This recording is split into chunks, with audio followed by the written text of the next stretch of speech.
Welcome to Indiana Sports Beat Radio, brought to you by the Hard Truth Distilling Company in Brown County, Indiana.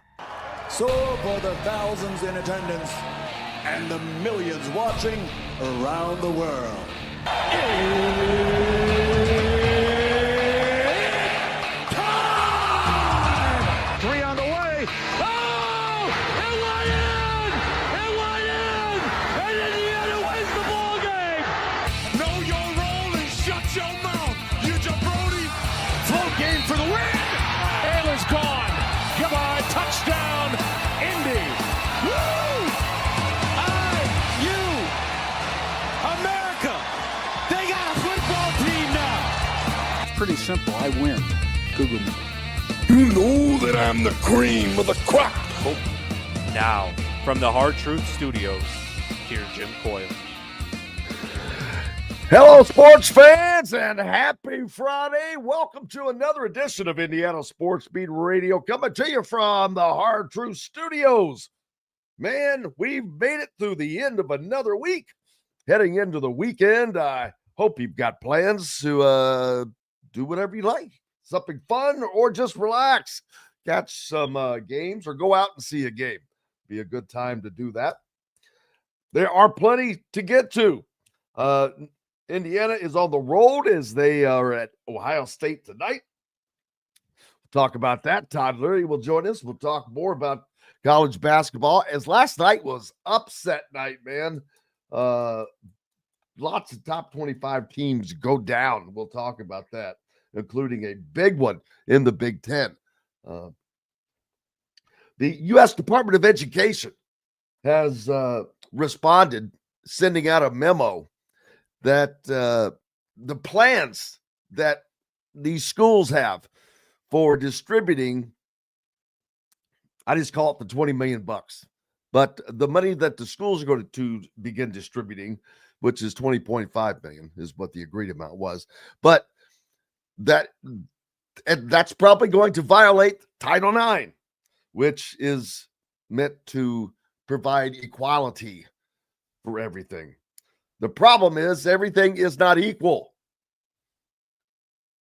And a lot of schools have plans that probably 75% of that money will be going towards football. And that violates Title IX. But they're going to have to figure that out because 75% of the money is generated by football. So just, it's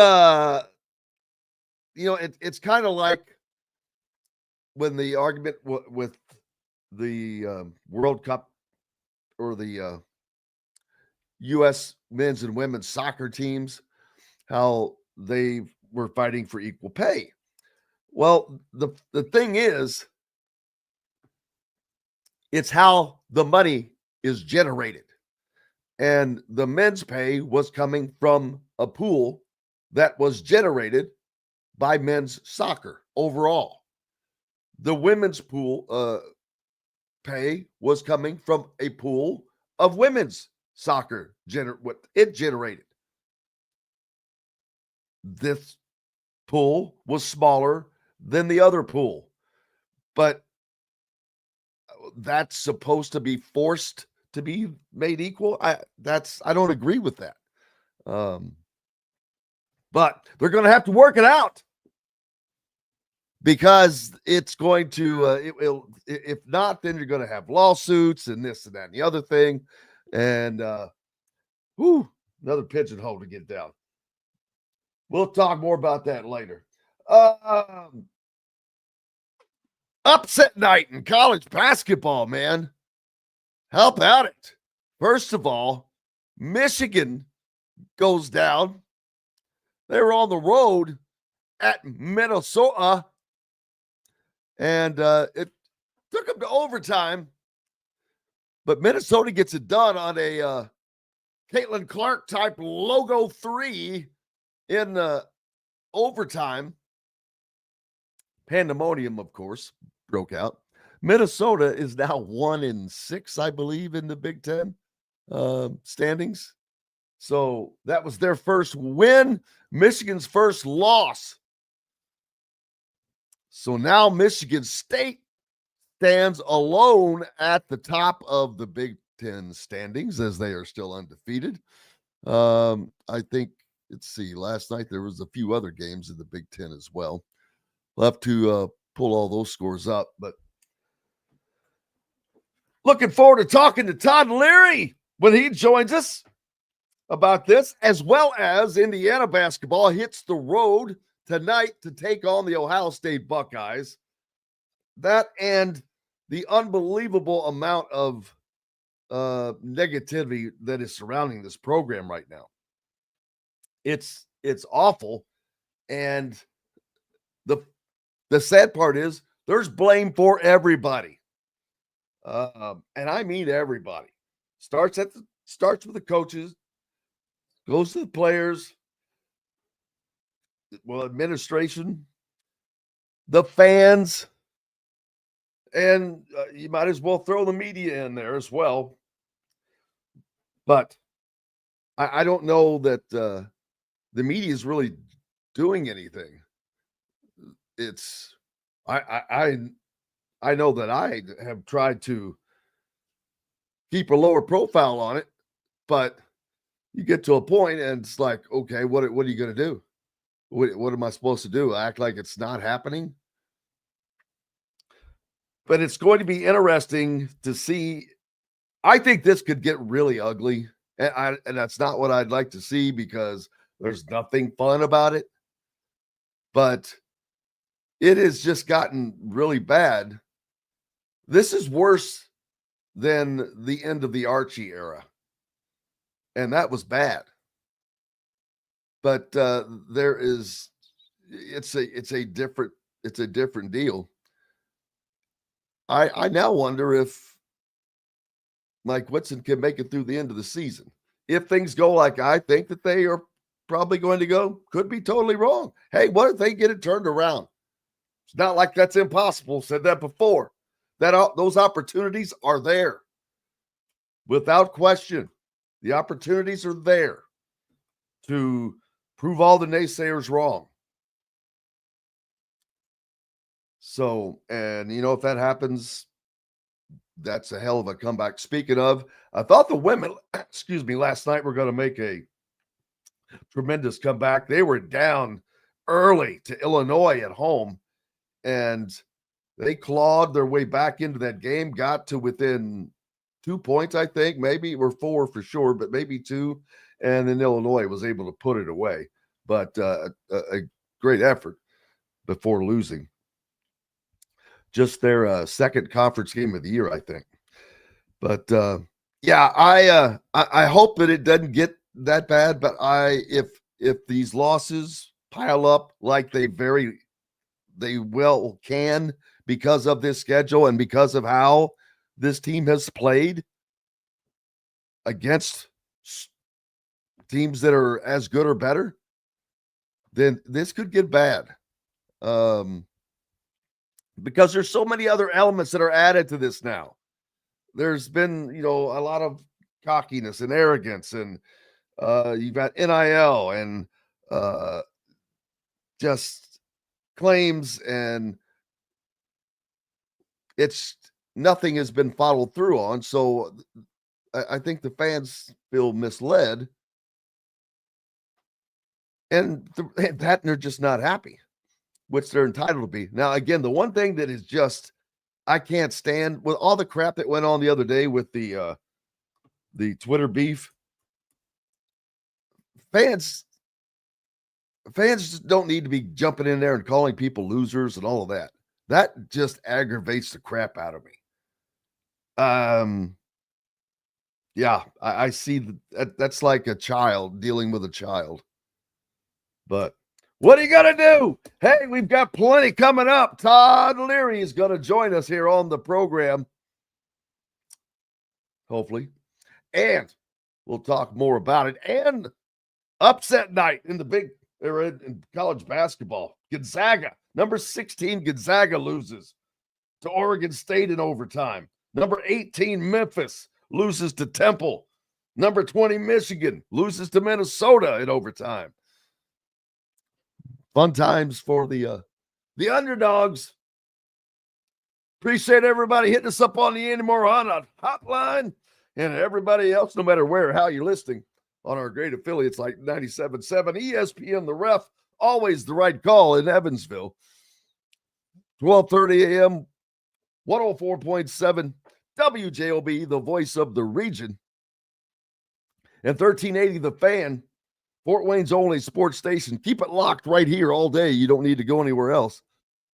Updates and sports all day long.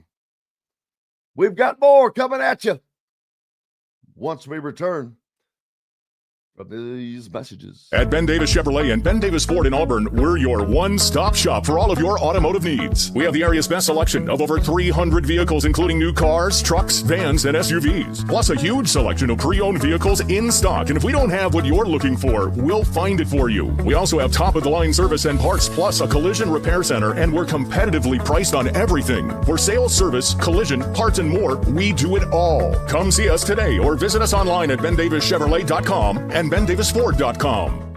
Enjoy healthy, delicious meals at home without the hassle with the Fresh Fork. Chef-curated, ready-made meals delivered right to your doorstep.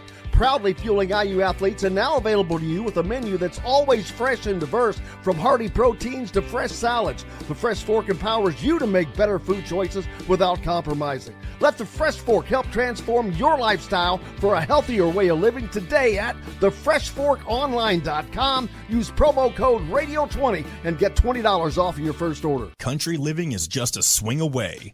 It can be hard to find the exact home that fits your family's needs, so there couldn't be a better time to build a new home with Property Shore Construction. Now building exclusively south of Bloomington within the Stonecrest Golf community. Choose from one of the gorgeous Stonecrest Signature Series house plans. We have several lots available with scenic views of the golf course. Contact Amy Rhoda with Revesco Real Estate for additional information. 812-583-0919 or go to mystonecrestliving.com. Ugly Grouper, located on beautiful Anna Morale in Florida, is the place to be, and not just because they have unforgettable meals, including locally sourced seafood. The Ugly Grouper has your favorite craft beers and cocktails, along with live music every day. The Ugly Grouper is family-friendly, able to host private parties, and has the biggest grouper you've ever seen. The Ugly Grouper is the place to be on Anna Marie Island, Florida. Tell them Indiana Sports Beat sent you. Go to theuglygrouper.com for more information. Located on 325 acres in beautiful Brown County, Indiana, Hard Truth Distilling Company is the biggest and the best craft distillery around. While Hard Truth is already known for producing internationally awarded whiskeys and spirits like Hard Truth's sour mash bourbons, sweet mash, and hard road ryes, as well as their cinnamon vodka and the always popular toasted coconut rum. Hard Truth Distillery offers so much more.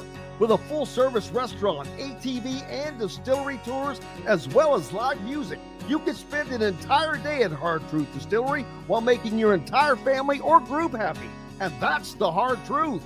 Hard Truth products are available across Indiana, as well as many other states. So no matter where you shop, if they don't carry your favorite Hard Truth product, tell them you want the truth, the Hard Truth. Hard Truth Distilling Company encourages you to enjoy all of their products responsibly and to never drink and drive. Welcome back to the Hard Truth Distilling Company studios on this Friday. You made it. You made it. It's here. Hope you've got great plans, whether they're to do nothing or do something. Basketball tonight as the Hoosiers are in Columbus, Ohio, to take on the Buckeyes in a game that very important, again, for both teams. Ohio State needing to get some wins. They've been a little disappointing. Indiana's about to be disappointing. I think the schedule is just, they're not going to be able to, I don't think that they can handle it, but we'll see. They've got a stretch coming up. They've got back-to-back road games here. They play Ohio State, then they travel to Northwestern up in Evanston, come back home to take on Maryland, What did Maryland end up doing last night, as a matter of fact? They played. Rutgers beats Nebraska. I think that was all the road as well. Oh, that's right. That game went to overtime. Northwestern gets the win over Maryland up in Evanston, 76-74 in overtime. Those are two Indiana's next two opponents after Ohio State. Northwestern not playing that great, but they get the win over Maryland, and they're at home. So it's been a tough place for Indiana to play of late. Joined now by the shot father from myjumpshot.com, Todd Lurry. How are you, sir? I'm good. How about yourself? Well, I cannot complain. There's no point in it. So I know you're not going to complain because I just saw palm leaves. Can I show you my background? background? I was trying to walk to a place where I can show you that background. I got to get you added on here. I don't have you. There we go. There we go. Yeah. Yeah. That's my background. Yeah, that looks a little bit better than mine. If I could move mine out the window of the studios here, you'd see a bunch of snow still. Well, but, I'll be back there later today, so don't be too excited for me. Well, and it's perfect. It's going to get down to 2 degrees on Sunday. I'm real excited. Can't wait. Yeah, cannot wait. How about upset night last night, man? Oh my gosh. It's like everybody was going down. Michigan gets their first loss in the Big Ten to a team that hadn't won in the Big Ten. That's how crazy things are.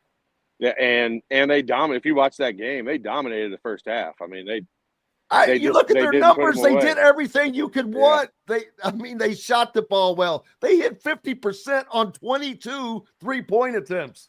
Yeah, no, they I'm telling you, they played pretty good. Minnesota just made very timely shots. Like, if I didn't watch most of the second half until the end, but I mean, that first half, Michigan just did whatever they wanted. And that just, if you wanted to define what the Big Ten's like without saying any words, just look at what last night was with all those games. That's exactly what we're going to get all year, I think. That is the best and absolute way to put that. A great analogy and a great description.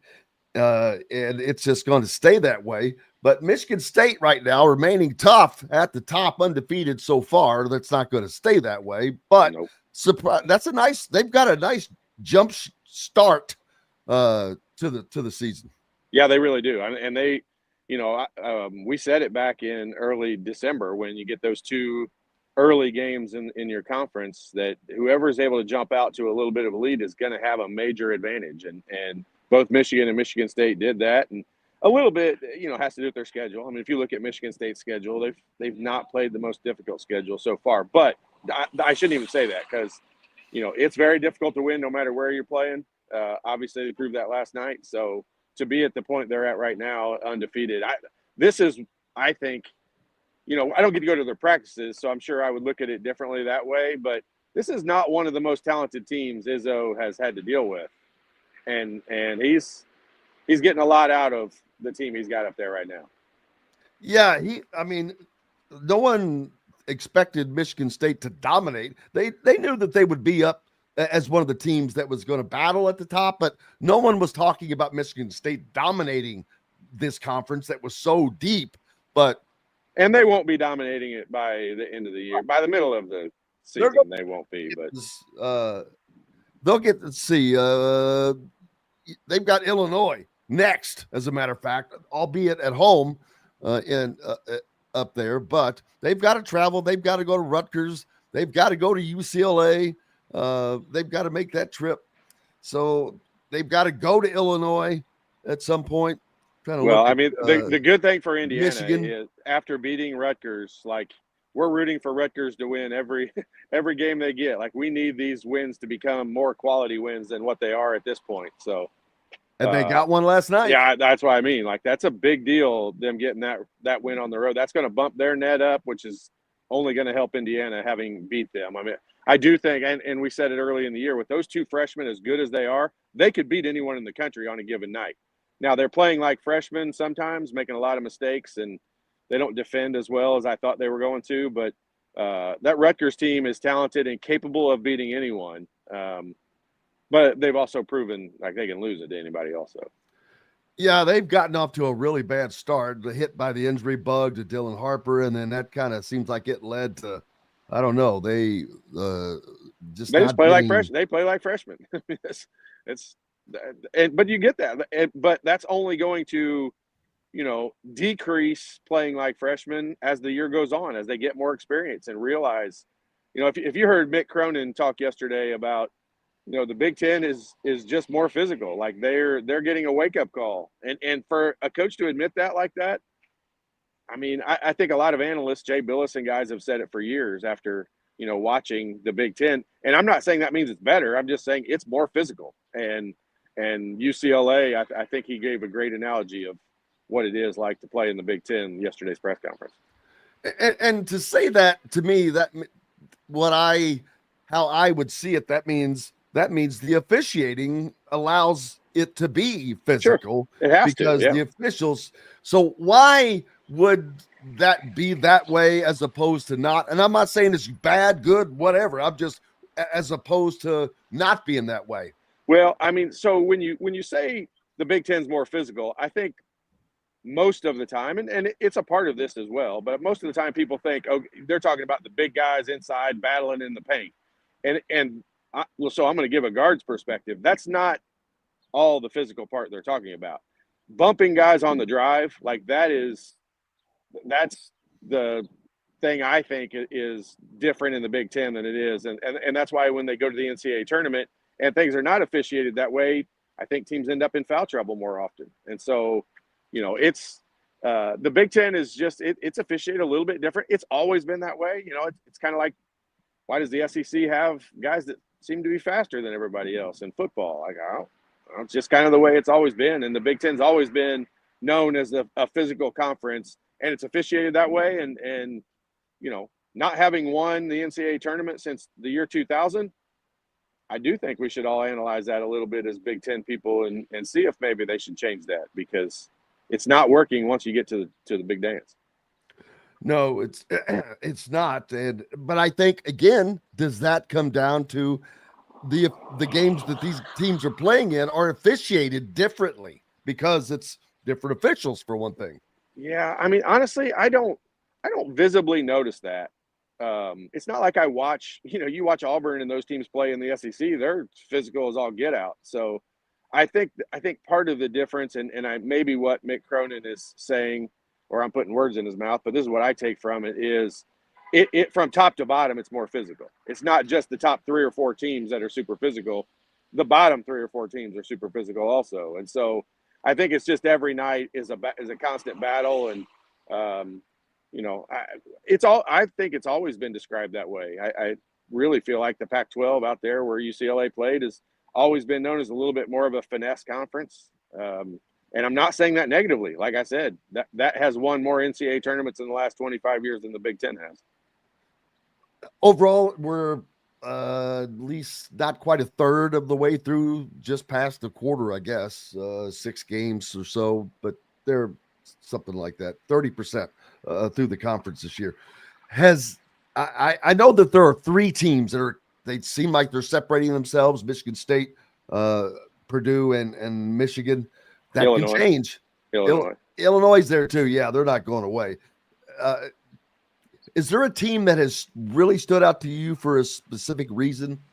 Well, Michigan, because they're just different. Like, they're hard to guard. They got a 7-foot point guard. And so, if you watch Michigan play, they play a lot like Purdue does, only the guy with the ball is 7 feet instead of 6 feet. And that's not a knock on either one. You're asking me, is there a team that stands out? They're unique. They're different in that. They've got a player that's unique.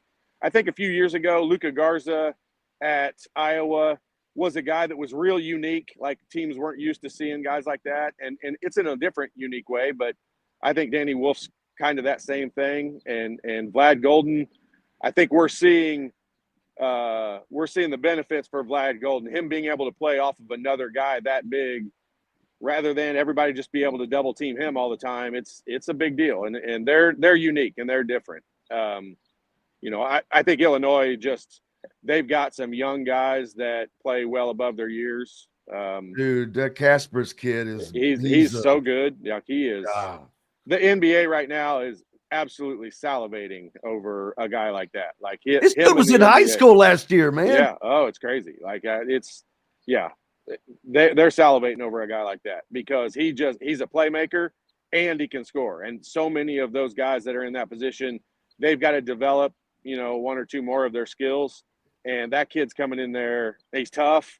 He plays hard. Like he seems to get the loose balls and the rebounds when they're up 50-50 balls. And yeah, I'm at first when I watched them play in the year, I really thought that the big guy, Ivica or whatever, I thought he was going to be the better one of those two new freshmen. But boy, that KJ guy he's really, really good. And he's a fun guy to watch play. KJ. I'm not going to even attempt to pronounce it. Dude, Mike DeCourcy. That's it. That is it. I can get. See, I had it written down when Mike DeCourcy was on because he said it like you just did, and I wrote it down phonetically, but then I lost it, and so I'm like, where's that note? Well, I heard the announcers. You probably weren't watching it, but the announcers in the IU game the other day called him KJ the whole game. So I'm rolling with that one. I'm going to follow that lead as well. I've got to take a quick break. We've got the great Todd Lurry with us from myjumpshot.com. For any of you that have kids or no kids, are a kid, know somebody that has a kid or anybody that needs some help with their basketball fundamentals, go to myjumpshot.com. We're back with more Indiana Sports Beat Radio from the Hard Truth Distilling Company studios right after this break. Located on 325 acres in beautiful Brown County, Indiana, Hard Truth Distilling Company is the biggest and the best craft distillery around. While Hard Truth is already known for producing internationally awarded whiskeys and spirits like Hard Truth's sour mash bourbons, sweet mash, and hard road ryes, as well as their cinnamon vodka and the always popular toasted coconut rum, Hard Truth Distillery offers so much more. With a full-service restaurant, ATV, and distillery tours, as well as live music, you can spend an entire day at Hard Truth Distillery while making your entire family or group happy. And that's the Hard Truth. Hard Truth products are available across Indiana, as well as many other states. So no matter where you shop, if they don't carry your favorite Hard Truth product, tell them you want the truth, the Hard Truth. Hard Truth Distilling Company encourages you to enjoy all of their products responsibly and to never drink and drive. When it comes to apparel and promotions, Freethink has you covered, literally, whether it's 24 or 200 shirts for sports leagues, businesses, or groups. Freethink Apparel and Promotions can also create your very own merchandising store. Freethink Apparel and Promotions did it for Indiana Sports Beat Radio, and they can do it for you. Whether it's screen printing, embroidery, digital printing, promotional products, vehicle wraps, or anything else under the promotional line. See what Freethink Apparel and Promotions can do for you at freethinkapparel.com.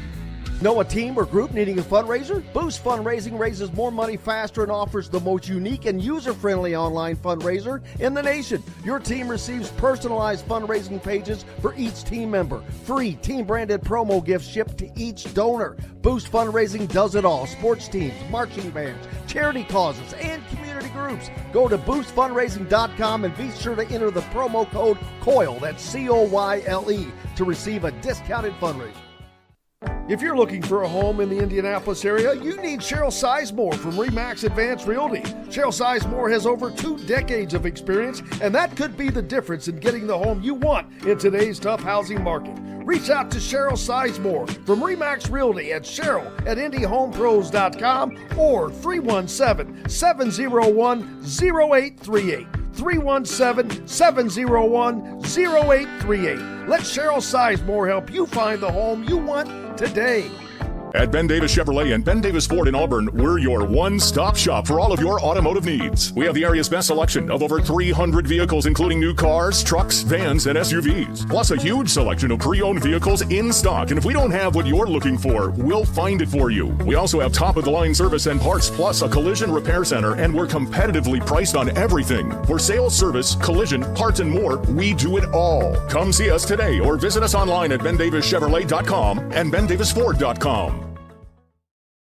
Welcome back to the Hard Truth Distilling Company studios on this Friday. And that means our good friend Todd Lurry joins us to walk us through some college basketball. Indiana tonight in action against the Buckeyes. Ohio State, they have not got all. They're not having the year that I thought that they would have, but part of that's because of the Big Ten. They're not like they're doing bad, but they need a win. They can't lose at home like most teams in the Big Ten. You just can't lose at home. So that's going to make life hard for Indiana. Then you can't ignore all the stuff that's going on. It's like having a bad cold and you just got all that crud in your chest and you just can't get rid of it. That's Indiana basketball right now. And Ohio State, like Indiana can only hope that Ohio State fan, there won't be too many students there. Hopefully they're going to be all at the football game. Oh yeah. So I mean, you never like these scenarios. Like Indiana was very fortunate and able to go and get a victory, against Penn State on the road, and they're going to need to steal a few of those. And this is another one of those opportunities. I think people right now would lump Indiana into a big group along with Ohio State and Penn State and Maryland, Rutgers, that are kind of in that they're not playing great, but they're capable of beating anybody. And what you said is exactly right. If you're Ohio State in this circumstance, you have to win your home games. And so that puts Indiana in a bad spot. But Ohio State's not playing that well. And Indiana is more talented roster-wise. When they line up on the court, they're going to be more talented roster-wise. That doesn't always mean that they're going to win, obviously. Let's see. Dusty Banners asked, if you were handed the reins hypothetically, what three things would you immediately address for the apathy on the court? Well, that's a great question, and I appreciate questions like that. The first thing that I would do is I would show these guys what it looks like to play hard. Whether you used film from old Indiana teams or whether you used film from like Auburn and teams like that, and I think these guys, I think that they don't totally understand how hard you have to play and how important every possession is. I want them to play fast. Okay. I don't want them to slow it down, but they make some turnovers that are just crazy. And quite honestly, Michigan does too. I'm not changing the subject off of Indiana, but the reason Michigan got beat yesterday, turnovers. Like they turned the ball over. Yes. That was as a matter of fact, I'm glad that was their only negative stat, really. Well, I watched the game. I didn't even know what it was, but I mean, they just have horrendous turnovers. Like, for no reason, just bad passes that just don't end up going where they're intending for them to go. And so, and that's the kind of thing for Indiana. Like they have got to, they've got to understand how important every possession is and start playing a little bit more that way. I think one of the things I would do, I would free these guys up a little bit to understand it's okay to miss shots. We're passing up good shots earlier in the shot clock, and we're not end up getting a good shot at the end of the shot clock. And Anthony Leal the other day took a three-pointer fairly early in the shot clock, especially for him. He usually only shoots at the end of the shot clock. And he missed it pretty badly, and I knew as soon as he missed that badly, if I was a coach, I would immediately call him over and be like, hey, keep shooting. We need you to shoot that shot. He's capable of making that shot. But I knew once he missed it, there was zero chance, unless the shot clock was running out, that he was gonna shoot anymore. And so, the second thing I'm saying is I would instill a little more confidence in these guys and let them know it's okay to shoot those shots. It's okay to take some bad shots. Watch Illinois. They take bad shots all the time. But they play hard. They offensive rebound. They understand. I still don't know. The third thing I would do when I came in there is I would tell these guys we're going to have an identity. 2 weeks from now, everybody's going to know what we're trying to do and what we're trying to accomplish. And I think Indiana's identity right now is they want to pound the ball inside. And I don't think that's a system that's working right now. And in college basketball's in a 3-point crazy world, which I love, obviously. And Indiana is not a part of that. Nope, and you are correct. And oddly, and this is going to sound a little crazy, I get this, but I was watching the women's game last night, and on offense, they play fast. They pass fast. Right. Their passes are Ball quick, moves side to side. Yep. are fast. They move fast, and I'm like, you know what? I said the men should practice against them to see what it's actually like to move this quick, to have to move that quickly. I know that they're stronger, that should be faster and all that, but I'm like, they're going to have to work. And if they would do that, this is how it actually is all the time. Yeah, you're basically defining what my number one was that I said on there of teaching these guys how to play hard. Like, you're just defining it better than I said. As soon as you said that, I'm like, oh my God, that's exactly what I thought last night. Well, it's a thing, like understanding, but I'm not blaming the players. And I'm not blaming the coaches. I'm just saying, like, Indiana's system is a slower system. And I don't think, I know the coaches say that they don't do that, but what I'm saying is Indiana's more of we got 2 guys moving at all times, and then we got 3 guys standing at all times. That's kind of just in a real simple way to define it. That's how I see it. And I think they would be much better served to have at least 4, why not all 5 guys moving all the time. So much harder to defend teams when people are moving, especially cutting hard. And we do a lot of standing. Like, I'm not bad mouthing our offense or what we do or whatever. I'm just saying we do a lot of standing. The film proves that. I don't have to, like, that's fact. Like, you can just watch them. There's a lot of standing going on. And that's not in something that's going to create a lot of easy baskets. And I'll just say this is not a great shooting team, so easy baskets are important. And our only easy baskets seem to be Balo or Renew, with those little jump hooks in the lane, which they're incredibly good at. But you got to be able to create some more stuff. I mean, Mackenzie Mbako right now, you can tell his confidence is just in the toilet. And what I would do with him, I'd go to him and say, hey, look, anytime you can see the basket, anytime there's not a hand in your face, shoot it. You're open. If there's not a hand directly in your eye line, shoot the ball, because he's a dude that he can be a difference maker for this team. And I don't feel like we're getting the most out of a Mackenzie Mbako that we could be getting. Yeah, he has definitely gone into a funk that he's not been able to work himself out of or get out of. And it's sad to see, because you know how talented he is. I mean, right. You talked about how good of a shooter he is, and he is. Him and Luke Goody are both the only when Evan Miyakawa was on with us earlier this week. He's a stats guy. Those 2 are Indiana's only 3-point shooters that graded a B- or better on the team. So that goes back to your 3-point shooting. That's not helping this team either. And you already answered without even knowing Fred's question there. So a little got that telepathy going on today. Well, and like, let's go back. There used to be a saying of the sophomore jinx. Like, there used to be a saying, like, your sophomore year is kind of the most difficult, especially if you've had a successful freshman year.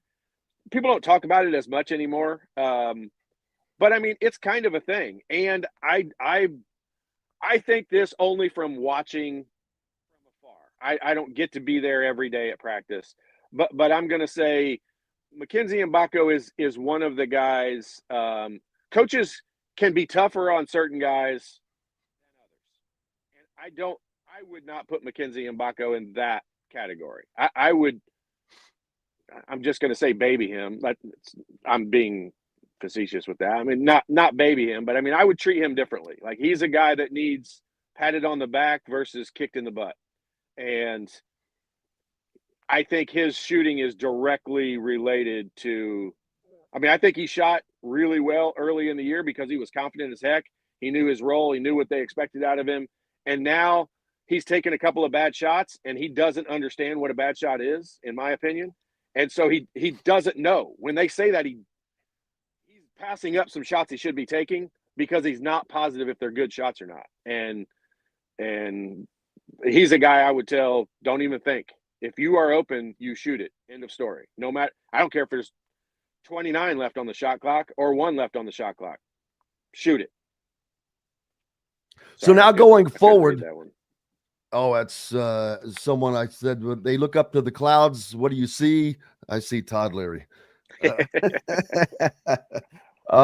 So now they're going to Ohio State. The problems of playing on the road, the problems that they're dealing with, all the turmoil, the social media beef, that was a little surprising, I've got to say, especially with it being Luke Goody, because he's a great young man. But I was a little surprised that he ended up being the one that got into that. But that should not be happening. Definitely should not be. That should never be happening, but it damn sure should not be happening right now.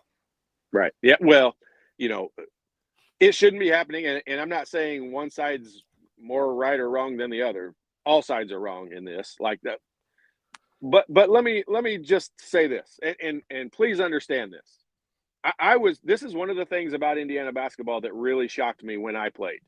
I would have considered our teams. We never won a national championship, so I do consider my time there as a failure. We all did. All of us that did not. Calbert Chaney considers it a failure. We all did. Our goal was to win a national championship, and we didn't do it. But we won a lot. We were a pretty successful team. And Calbert Chaney, Damon Bailey, Pat Graham, myself. It didn't matter if you were leading scorer or me. We got hate mail all the time. Social media is just different because I can do it in 4 seconds. I can send out 8 tweets that tells everybody how bad they suck. But we used to get those letters all the time. And as good as Calbert Chaney is, he would get letters all the time saying how bad he sucked and he wasn't any good and all that. And we were taught how to handle that and how to deal with that. And you don't deal with that by calling somebody names and engaging them in that manner. And you can, I mean, you're an American, you can free of speech, you can say and do whatever you want. But from an athlete's perspective, that's not the way it should be handled. And so I think Luke Goody was wrong in his response. I don't like the direct battles between, social media people going straight at kids and all that stuff. But when they do the TikTok videos and they do all that, they kind of set themselves up for that.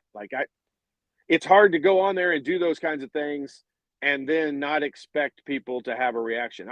My point in about my day was people are not everybody's going to be happy. Not everybody's going to think that you're playing well, even when you're winning. And so engage some of that seems crazy. Like the fact that they even are on social media to me is a little bit telling because they shouldn't be. They got things to work on and things to fix. They should not have time to be sending out any direct messages towards someone. Like that's my opinion. That's just how I feel about it. Oh, you're not alone because I absolutely am in that camp as well, and are a lot of others. And that's kind of what this whole thing was about. It's like, why are you even?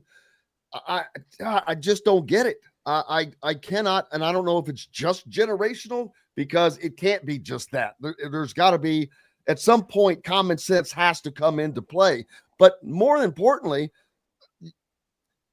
the coaching has to come into play. Why is the coaches or their leader, who's supposed to be their mentors, their leaders, not sitting them down saying, look, guys, why are you on TikTok or why are you doing this? Right. Let's focus on winning. Are you the best that you can be right now? How was your last game? What mistakes? No one's perfect. So why are you not working on that? Or I know you can't do it 24 hours a day. I get that. But yes, you can. No, that's not true. Yes, you can. When you're laser focused, like I'm not like shooting you down. Like I'm just saying. Hey, I'm all for it. Like Kobe Bryant. Like I've read so much about and I respect him so much. I wish I had done all that before he passed away because I wish I could have enjoyed his play more than I did because that dude was a professional.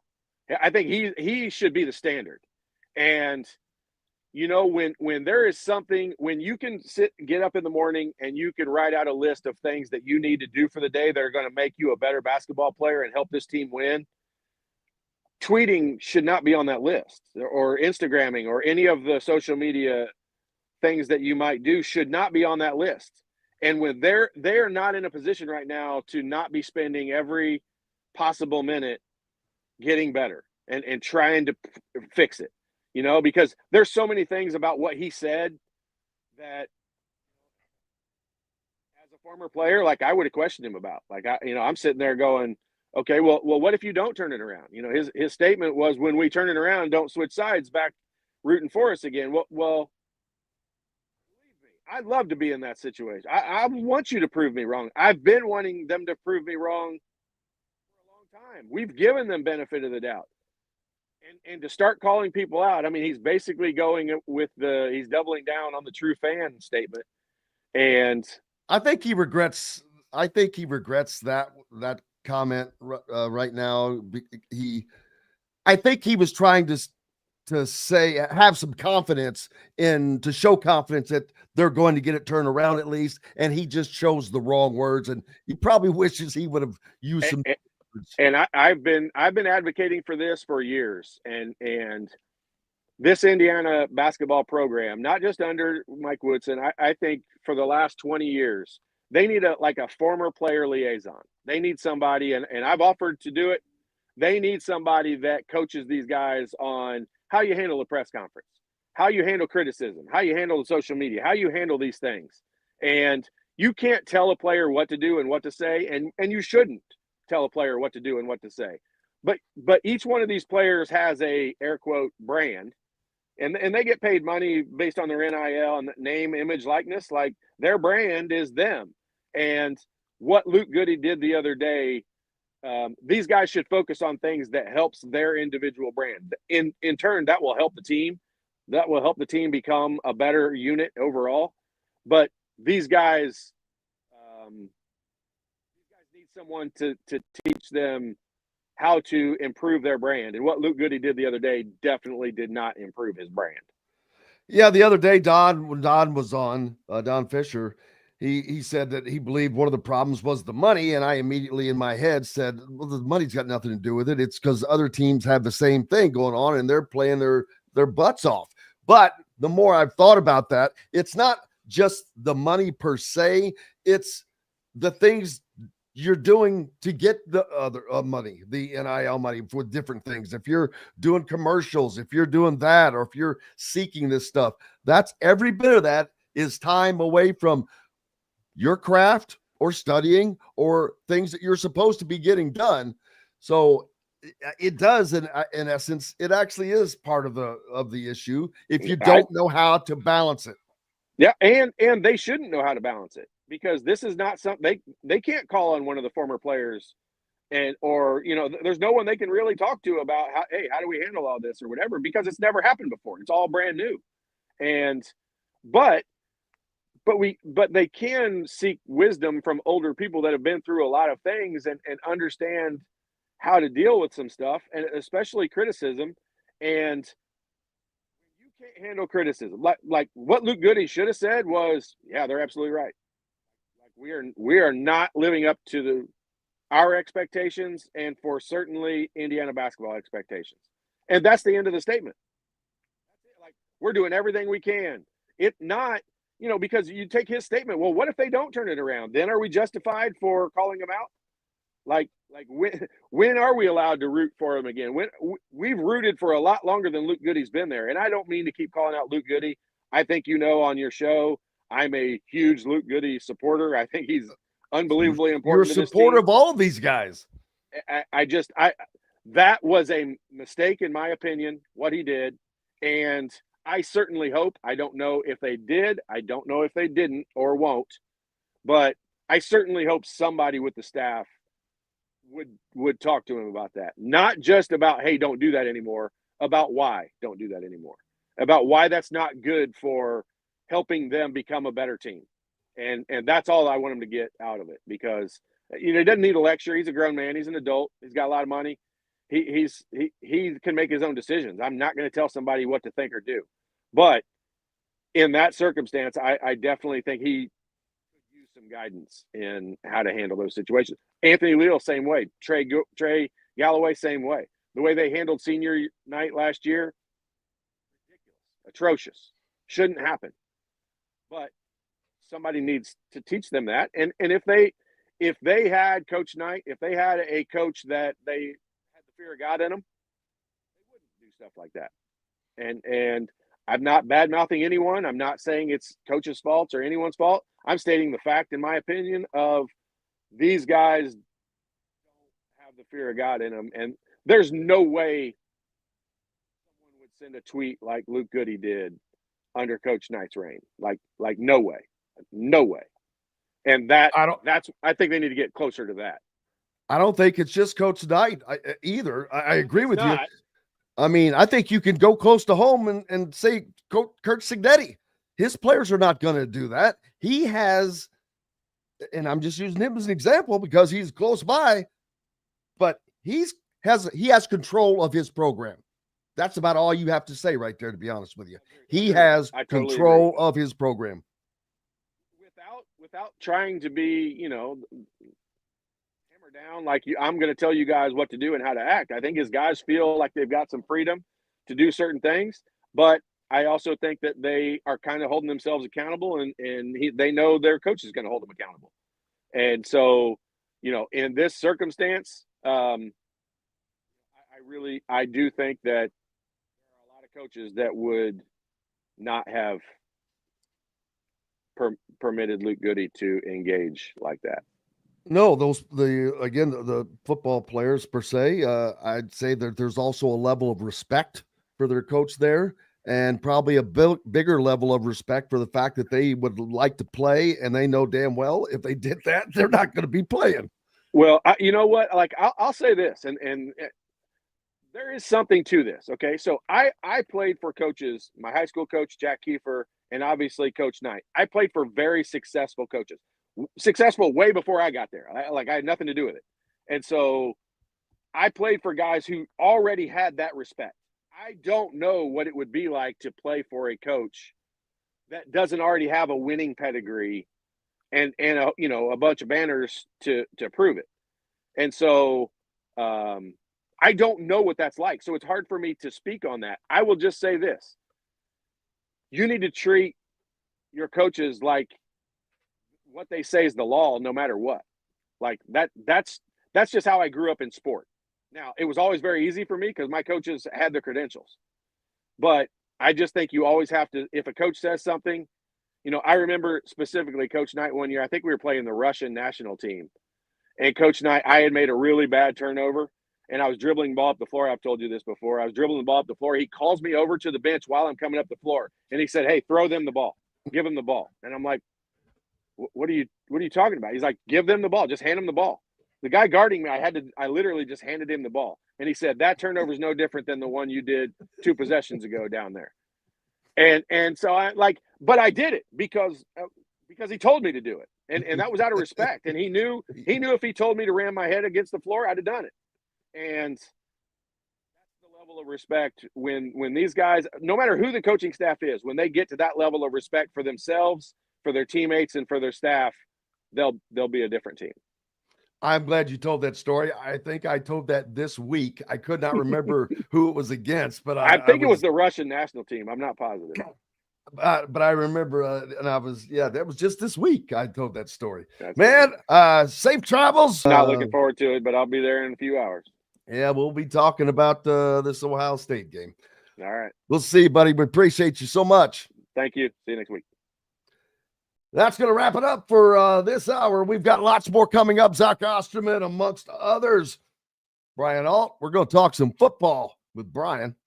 And we'll be back with plenty more from the Hard Truth Distilling Company studios right after these messages. Andy Moore Honda is Bloomington's #1 Honda dealer for a reason. Buy a new Honda and get a 3-month break from car payments. That's right, no payments for 90 days.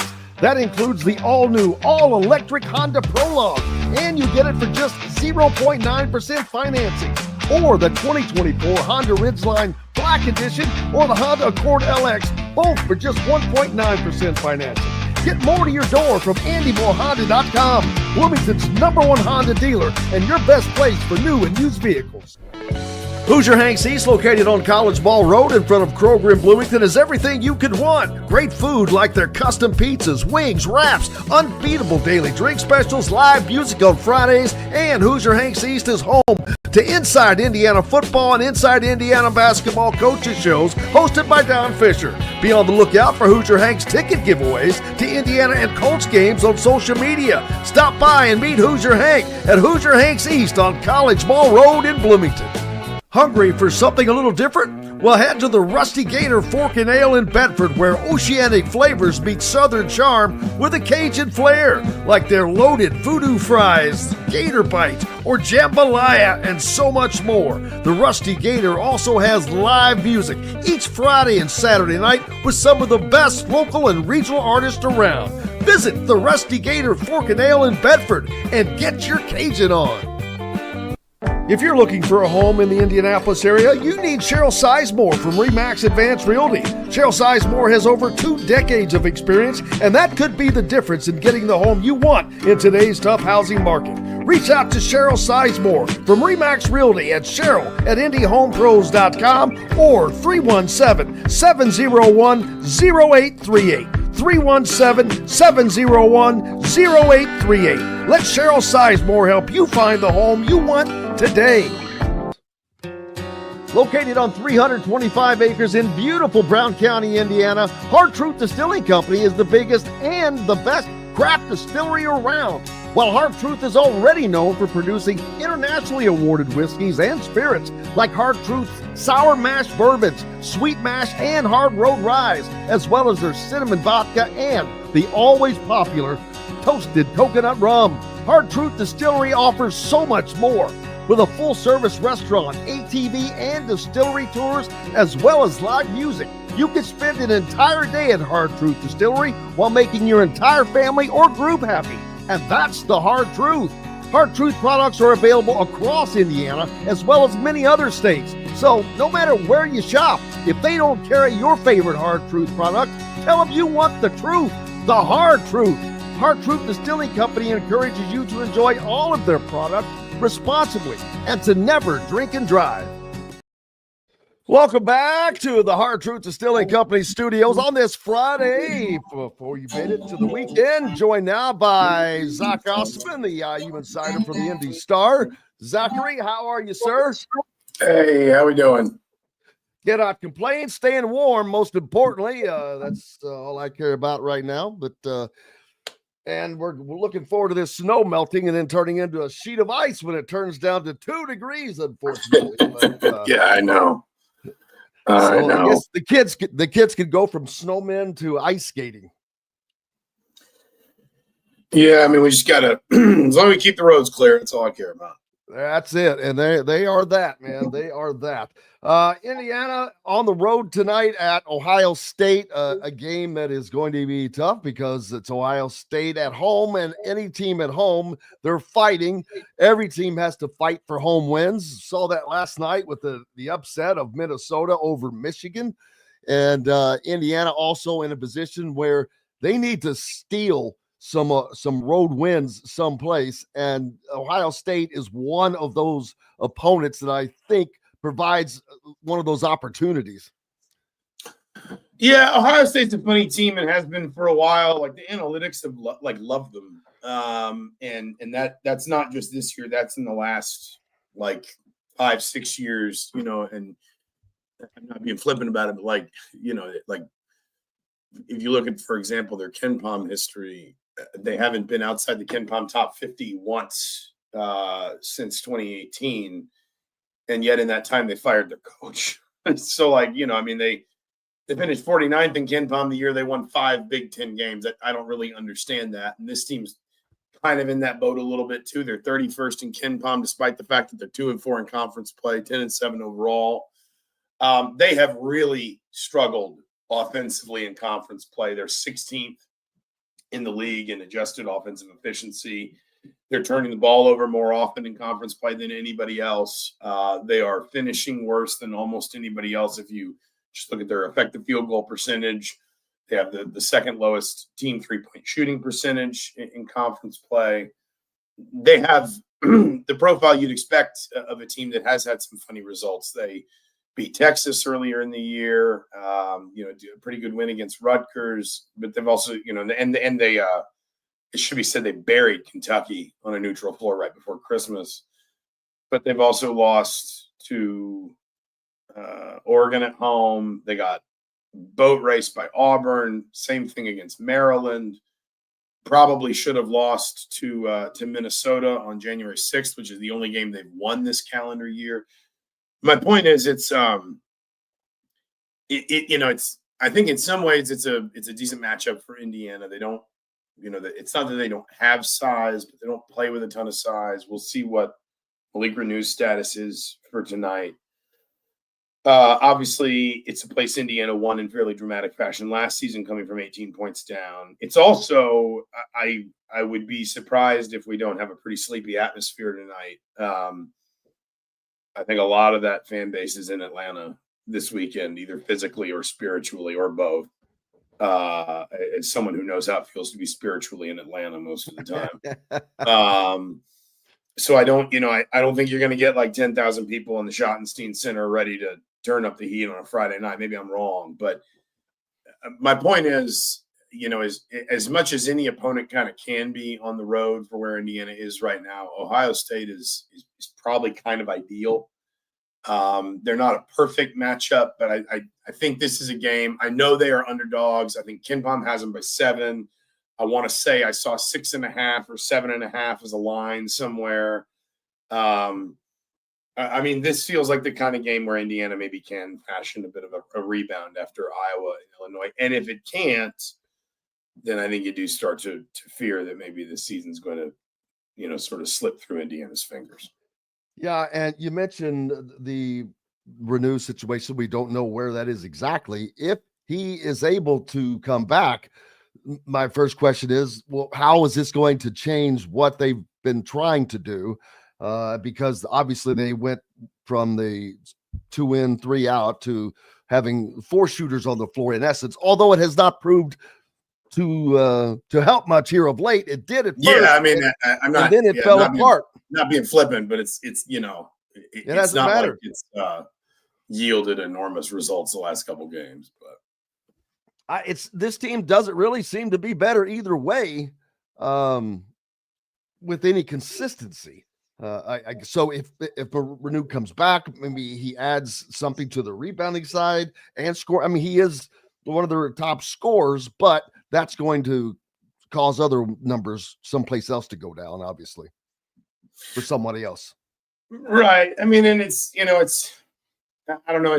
Ohio State, I said they don't play big. They do have Sean Stewart. They do have, I think Aaron Bradshaw is beginning to factor into their, beginning to factor a little bit more into their thoughts. He didn't play for that long stretch in November and December, but he's played each of the last 6 games. So, maybe things are kind of starting to turn for him a little bit in terms of his involvement.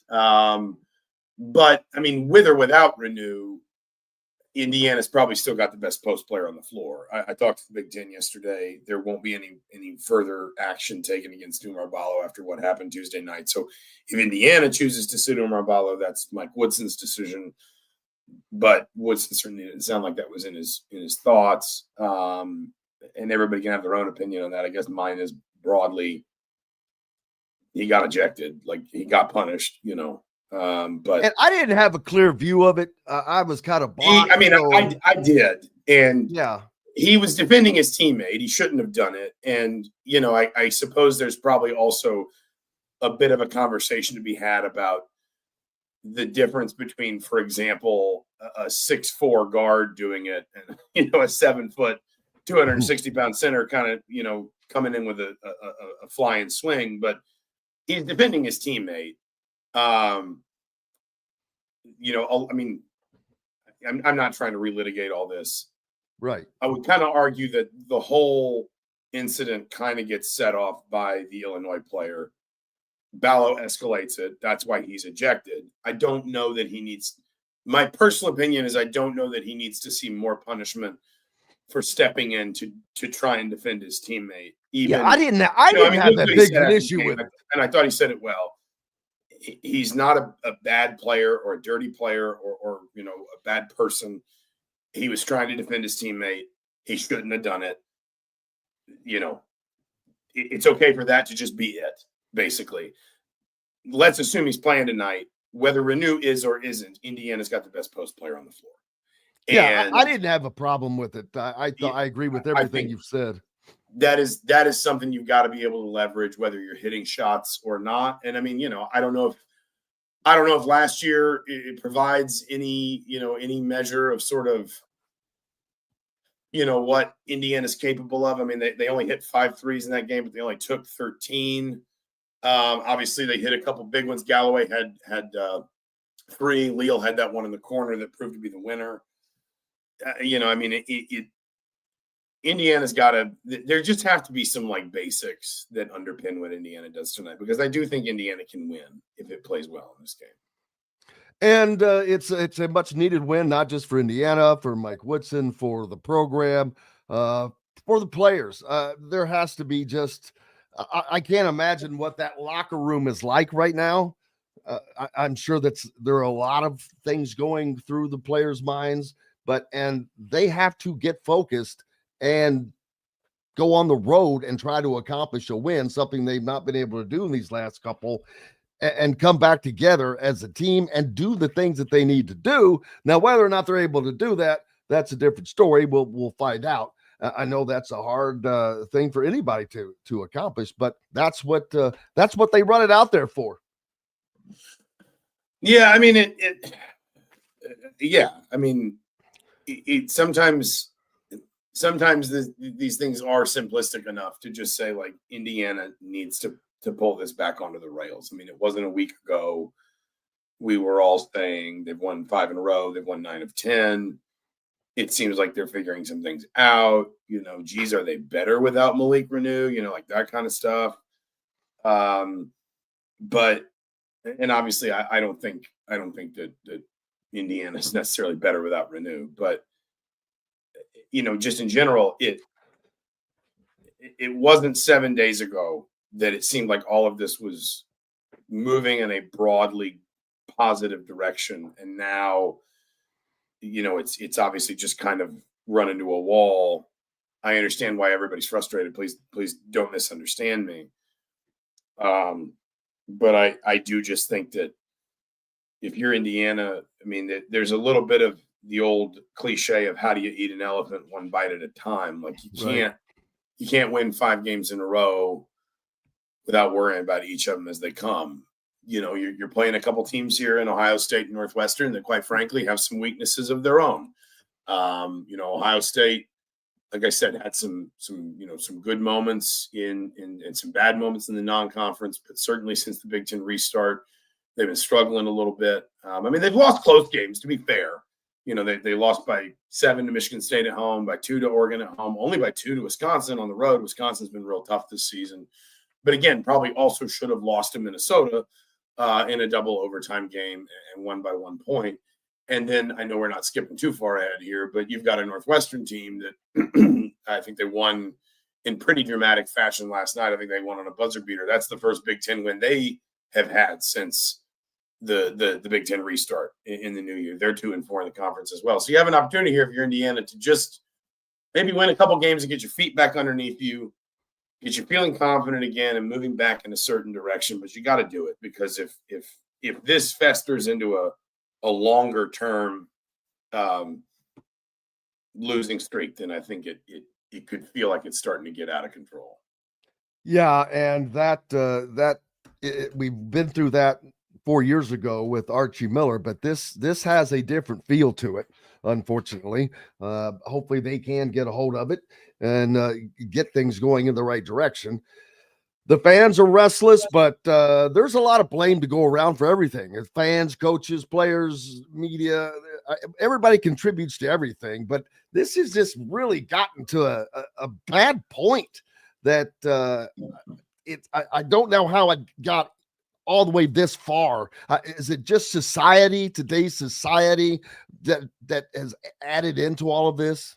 why I want it now. I get it. Trust me. I mean, listen, there's no one thing, right? Right. I mean, some of it is frustration, and I think at least some, maybe, certainly it's never 100%, but at least some of the frustration is justifiably built on the direction of the program under Mike Woodson, that after 2 really promising years to start, it just seems like things are moving kind of, emphatically in the wrong direction. Some of it is, and we said this about Archie Miller too, if Indiana, and I don't want to speculate on this, it's not my job, but let's just live in a hypothetical world for a moment where Indiana has a new coach next season.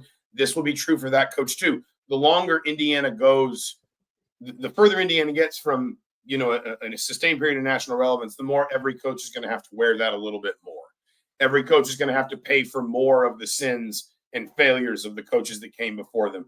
And Archie Miller probably carried more of it than Tom Crean. Woodson carries more of it than Archie Miller. That's just the unfortunate nature of the job. I also think, I mean, when you say like society today, the one area I will get into without turning this into some rant about social media is social media opens a vein to our most emotional responses to things, because it gives us the ability to make public statements at any moment.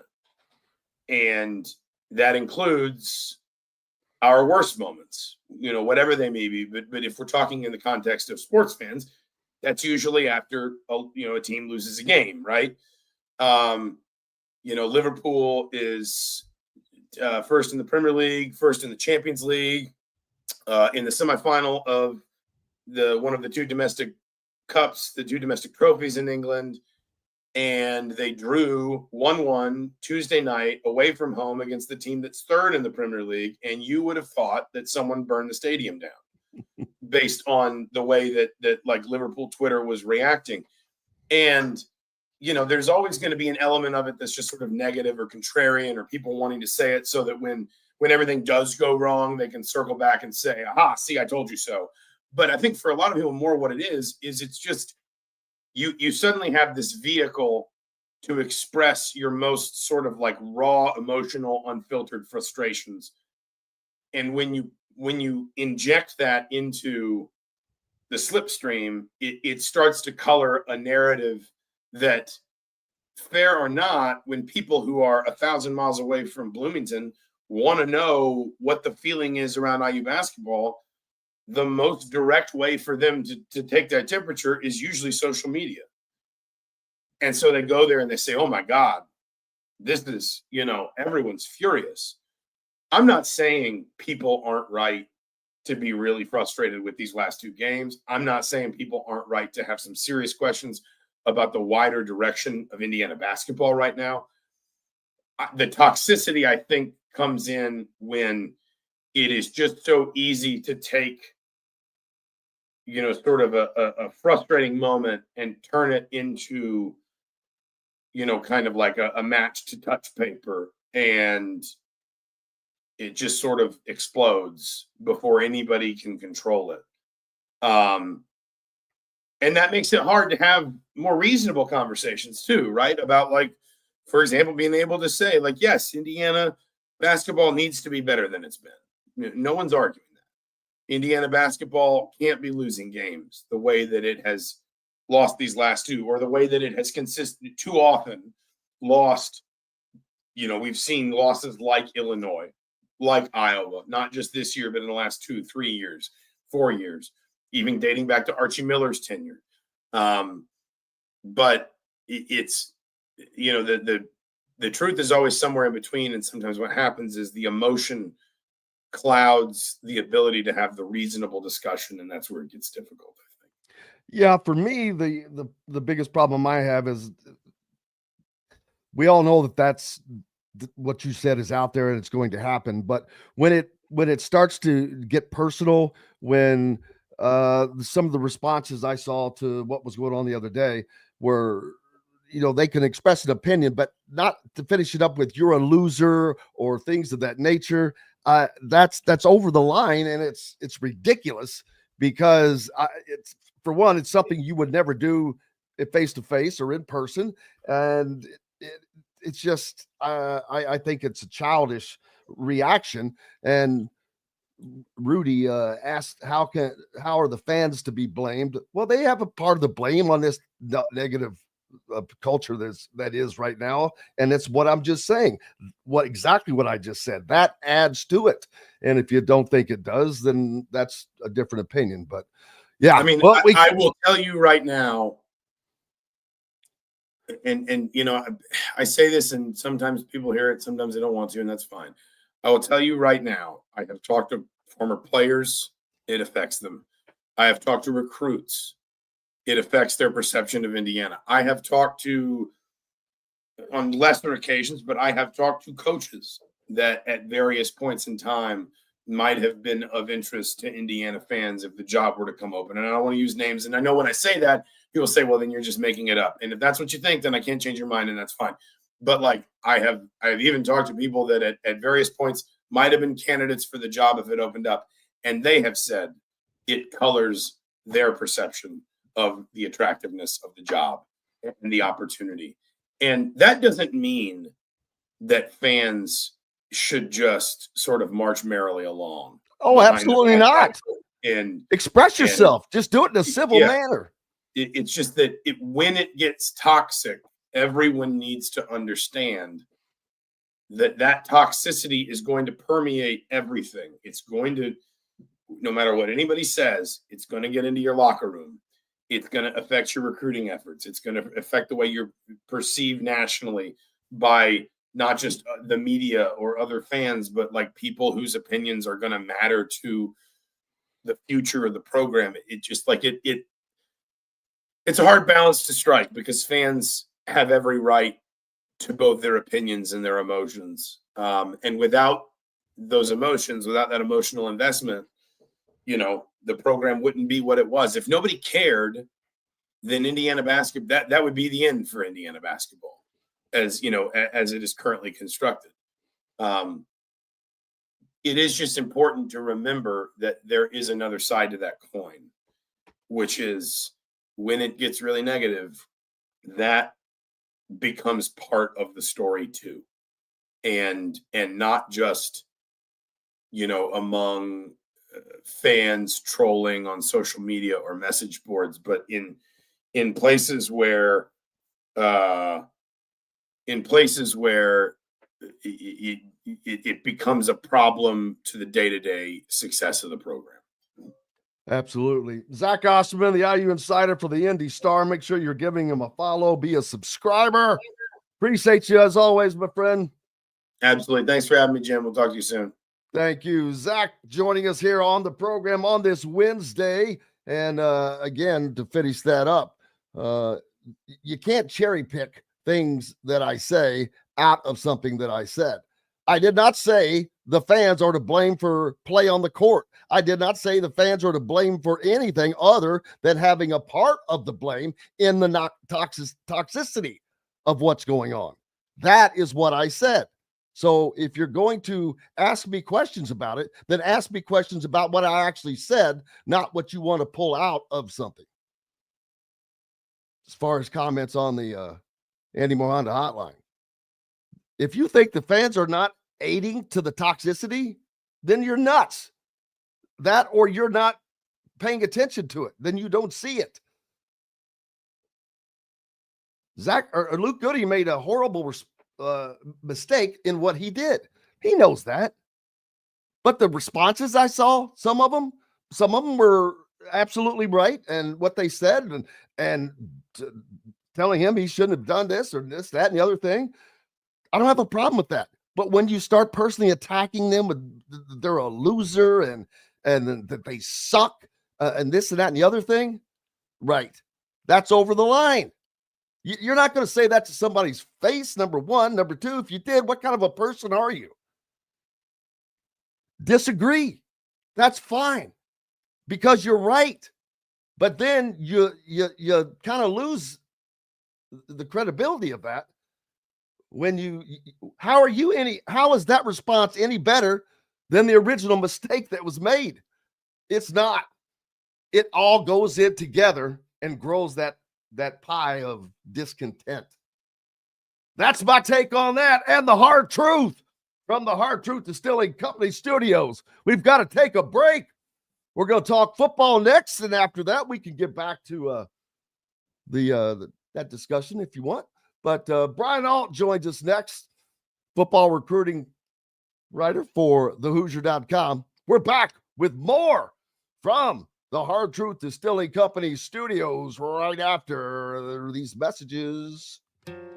Located on 325 acres in beautiful Brown County, Indiana, Hard Truth Distilling Company is the biggest and the best craft distillery around. While Hard Truth is already known for producing internationally awarded whiskeys and spirits like Hard Truth's sour mash bourbons, sweet mash, and hard road ryes, as well as their cinnamon vodka and the always popular toasted coconut rum. Hard Truth Distillery offers so much more. With a full-service restaurant, ATV, and distillery tours, as well as live music, you can spend an entire day at Hard Truth Distillery while making your entire family or group happy. And that's the Hard Truth. Hard Truth products are available across Indiana, as well as many other states. So no matter where you shop, if they don't carry your favorite Hard Truth product, tell them you want the truth, the Hard Truth. Hard Truth Distilling Company encourages you to enjoy all of their products responsibly and to never drink and drive. Country living is just a swing away. It can be hard to find the exact home that fits your family's needs, so there couldn't be a better time to build a new home with Property Shore Construction. Now building exclusively south of Bloomington within the Stonecrest Golf Community. Choose from one of the gorgeous Stonecrest Signature Series house plans. We have several lots available with scenic views of the golf course. Contact Amy Rhoda with Revesco Real Estate for additional information. 812-583-0919 or go to mystonecrestliving.com. Hoosier Hanks East, located on College Ball Road in front of Kroger in Bloomington, is everything you could want. Great food like their custom pizzas, wings, wraps, unbeatable daily drink specials, live music on Fridays, and Hoosier Hanks East is home to Inside Indiana Football and Inside Indiana Basketball coaches shows hosted by Don Fisher. Be on the lookout for Hoosier Hanks ticket giveaways to Indiana and Colts games on social media. Stop by and meet Hoosier Hank at Hoosier Hanks East on College Ball Road in Bloomington. Whether it's a night out with the family, after work with colleagues, or catching the game with friends, Bubba's 33 is the place for you. Bubba's 33 offers a mouthwatering menu of selections that are all made from scratch every day. The portions are big, but the prices are small. And with over 50 big screen TVs, you'll never miss the big game. Bubba's 33, pizza, burgers, beer. Ugly Grouper, located on beautiful Anna Maria in Florida, is the place to be, and not just because they have unforgettable meals, including locally sourced seafood. The Ugly Grouper has your favorite craft beers and cocktails, along with live music every day. The Ugly Grouper is family-friendly, able to host private parties, and has the biggest grouper you've ever seen. The Ugly Grouper is the place to be on Anna Maria in Florida. Tell them Indiana Sports Beat sent you. Go to theuglygrouper.com for more information. Welcome back, Indiana Sports Beat Radio here on this Friday. Thank you so much for being with us as always. Joined now by Bryan Ault from thehoosier.com, the football recruiting director. How is it going, Bryan? Doing great, Jim. How are you doing? I can't complain, man. Just having some spirited discussions this morning on a Friday, which is fine. It's good. That's what the show's about, man. But positive things to talk about in football, though, that's for certain. After an incredible year, Indiana goes 11-2 on the regular season, adds one more loss in the college football playoffs, only to two of the teams that are playing for the championship on Monday night. And that has helped recruiting. That has helped get better players in the transfer portal. Last year, obviously, they brought in a ton through the portal, a lot coming from James Madison. This year, that has changed to more Power 4 type of talent that is coming in, as opposed to a lot of those mid-majors.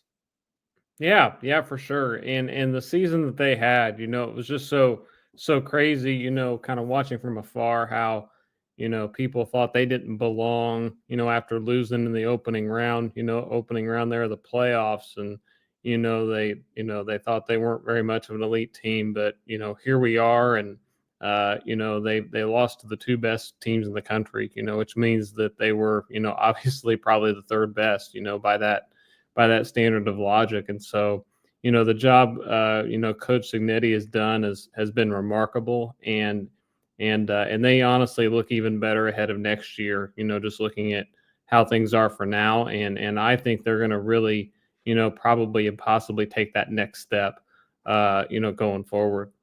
Yeah, I see this team being a better team, and that doesn't necessarily compute out to a better record just because their schedule is going to be a little tougher next year. You've got 3 tough road games at Oregon, at Penn State, at Iowa.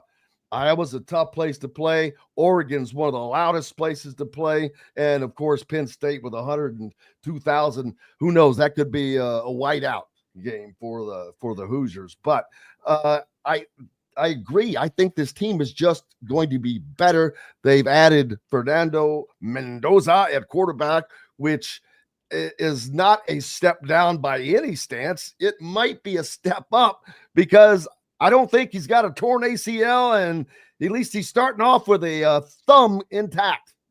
Yeah, for sure. And just looking at a little bit of film yesterday, he really reminds me a lot of Curtis Rourke, just in terms of his frame, his size, his size and strength. He definitely has room to, grow and everything like that. And yeah, he's going to be a really, really good player. And obviously, what Rourke did throughout, last fall was really remarkable, to play with a bad knee and, basically just not really tell anybody, informing a lot of people about it, and just to play through that is just really remarkable. And so, obviously, they're seeking to, replace a good player, and I think he will definitely, I think Fernando will definitely come in and definitely do a really good job.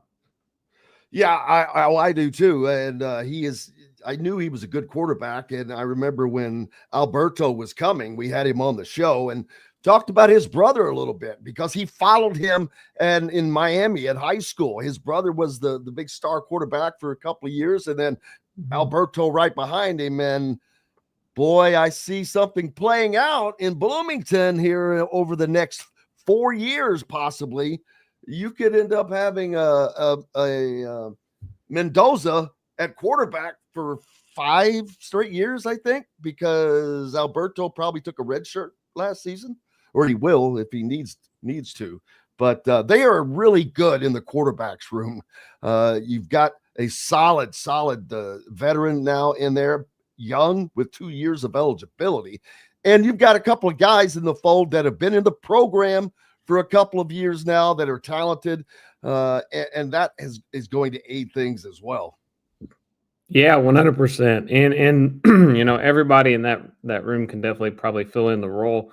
I'm going to have a story up probably tomorrow about a walk-on quarterback named Maverick Geske. So that's going to be an interesting little side story that we do. But yeah, there's a lot of potential there, and that position, if they can get that right, the sky is really the limit. Absolutely. And the new passing coordinator that has come in, he's going to bring a ton to the table, lots of NFL experience. That's going to be great for recruiting, but it's more importantly going to be good for the offense. As good as it was last year, I think it could have been a little more creative. They didn't seem to have the play when they needed to in those few instances against Ohio State and against Notre Dame. I know that offensive line started to become an issue, but you've got to be able to adjust to that. And that's where they kind of lacked a little bit. I think that'll be rectified. Yeah, 100%. And if they get it right, that offense can be very explosive. You look at some of the, people that they have, brought in and a couple of the returners, Omar Cooper, sorry, him coming back is definitely a big addition, to the team. He's a very explosive player. Davion Chandler, an incoming freshman, another, high quality player that got, even better as a senior. When you watch high school players, a lot, their junior to senior year, there's not really a huge difference. But with him, he really stepped it up. And to me, I think he will be, contributing very early on Saturdays. Mekhi Jackson is obviously a really good talent too. Getting Tyler Morris there in the portal is another huge addition. I saw Tyler when he was a sophomore in high school, and so he has a huge amount of potential, very athletic family. And like I said, the pieces are in place there to watch this offense just, really put up a lot more points, to really have a lot of success. And if they're able to do that, to new philosophies, everything like that, the sky's the limit. Oh, absolutely. And they're also at wide receiver. Man, they're seamlessly going to move into this season because you have some great carryover with Omar Cooper Jr. and Elijah Surratt and some great EJ Williams as well. Yes. So the continuity in and of itself, although you do have a new quarterback, I don't think that's going to take long for that to work itself into play. Yeah, I don't think so either. And Mendoza has a nice little army there to throw to. You mentioned some other names. It's just a nice little platoon of receivers that, if one of them goes down, I think they'll fill in. Injuries are part of the game, inevitable. But that they're really deep at that position, and I see no problems, with them, putting the points on the board, definitely in a hurry. What on that side of the ball is that the deepest position room wide receiver? Because they brought a lot of guys in as well. Yeah. Like I said, you mentioned a couple of them, but I think definitely the addition of Morris in the portal is a big addition. Cooper coming back, he's a really special player. I think he's really going to make a big impact here as he, comes in here through his senior season. Chandler, like I said, Lawrence North product, or again, just a huge player. Interestingly, Cooper and Chandler are both Lawrence North products, so that's kind of interesting. But to see those guys on the field, it's going to be really special, not just for this year, but also for the future.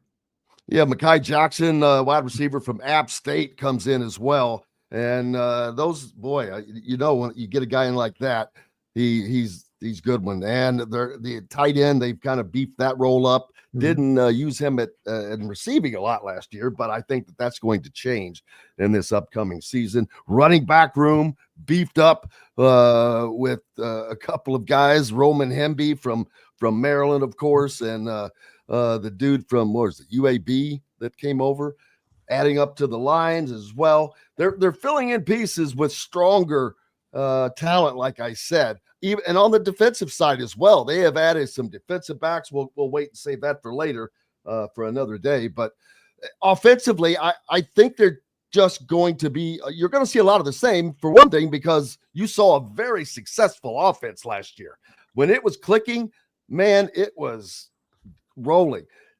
When it wasn't, they couldn't get going. They couldn't get the offensive line just wasn't quite up to par. Of course, they lost a couple of guys during the season, one before, one during.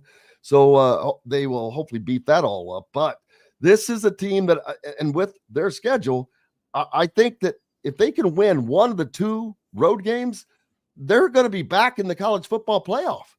Yeah, I completely agree, Jim. And with their defense, that them coming, several returners coming back, like Pons, like Kamara, they're definitely right there in the mix. I have no doubt that they will be back to where they were, and like I said, they just need to get that one extra more step to finally get in the big game. And so we'll just have to see what happens. It's kind of exciting. Part of me was not totally surprised at the turnaround that we saw last season. I didn't expect it maybe necessarily to be as far as it was, but just based on everything I heard from recruits, Coach Signetti, his personality, they really did a great job of turning that around. And so I definitely think after this a full year to get everything hammered down, they're going to be even better. Yeah, I absolutely agree, man. And so what is up next for you? You said you got a piece coming out here soon on the walk-on. Yeah, that'll be an interesting story. It's about Maverick Geske. He's a soon-to-be graduate of Brebeuf Jesuit. He led the state in passing last season in passing yards. Their offense put up ridiculous numbers. Like they scored 86 points in a game last year. And so just, his dad is the head coach, and, just have kind of a little story about him. And, he's a walk-on, obviously, so he'll have to, definitely earn his keep. But I just think it's a unique story, unique angle, and great person, great kid, and very well coached, obviously, with his dad being the head coach. And so just kind of an interesting little story. That'll be out, I think, tomorrow morning or late today. So, and that's in the Hoosier.com. Is he a dual threat quarterback, thrower? Yeah, he is. He's very much a dual threat. He can run, and he can also sling it. He wound up, threw over 4,000 yards, 40 touchdowns.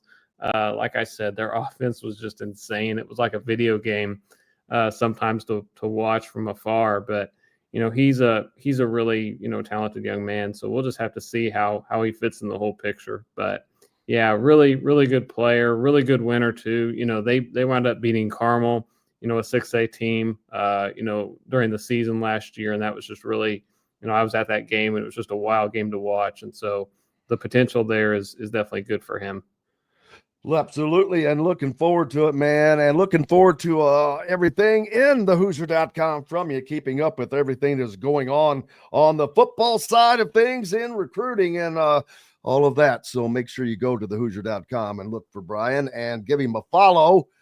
What is your Twitter handle at Bryan? It's _Ault, I think. Yes. Bryan, BRYAN _Ault, AULT. Follow him at Twitter. All right, Bryan, I appreciate you, brother. Thanks, man. Have a good day. You too.